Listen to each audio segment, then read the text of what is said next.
So passage 1 was not a very easy passage. Yes, a lot of you may have felt this.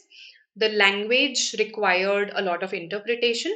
So let's see what the passage talked about. It talked about something called entropy, right? So the first paragraph defines what entropy is through various concepts. Okay, it gives a number of definitions of entropy. Then the second paragraph talks about the etymology of the word. Where does the word come from? Why did the person who named it entropy? It then relates this entropy to a poet, W.H. Auden, that how, when a war broke out in front of this poet, he came to this realization about entropy.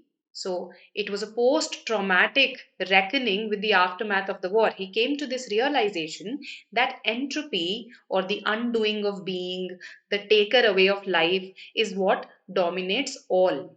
Okay, it dominates all human beings, and no matter what a human being believes in, right? See, 80 million lives had gone unsaved in the war, right? So no matter what a human being believes in, what his or her ideals and idealisms are, we must die anyway. That is the realization that he had in the aftermath of the war.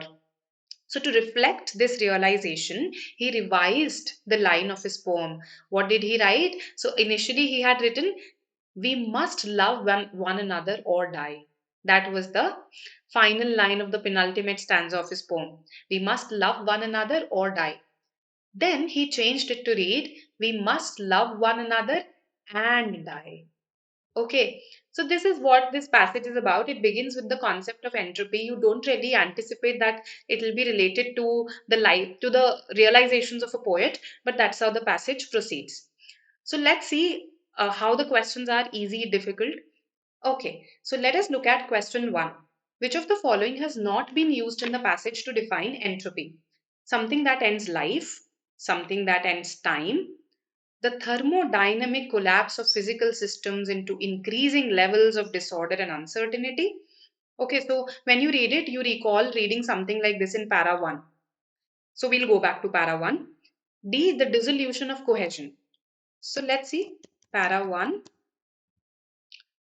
If you look carefully, entropy has been described as the undoing of being, the thermodynamic collapse of physical systems into increasing levels of disorder and uncertainty. What I just read in option C.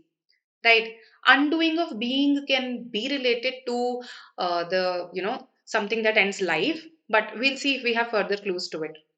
The dissolution of cohesion is also given to us in para 1, so C and D options are eliminated. So we are left with something that ends life and something that ends time. So if I read here further, we say that perpetually inclining us. So we are defining entropy here. We are calling it inescapable, irreversible, perpetually inclining us toward, in somebody's phrase, the end of time. So entropy inclines us. Entropy inclines us toward the end of time. It does not itself mean the end of time. Okay. Also, if we go to para 2, in para 2, we define energy. We also talk about entropy.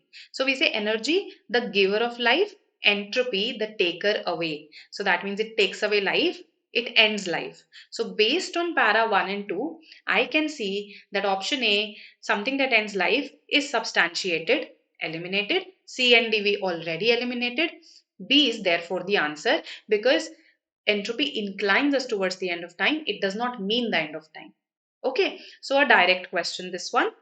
And this was not very difficult in case you read para 1 and para 2 carefully.